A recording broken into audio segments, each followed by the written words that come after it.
माई भूख लागल बा। तू पागल ना, तू तो हमार राजा बेटा पाड़ा।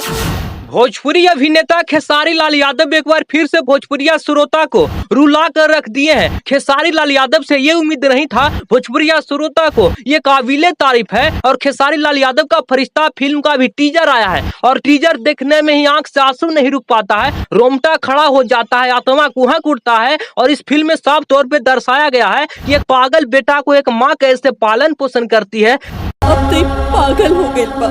हम पागल हैं।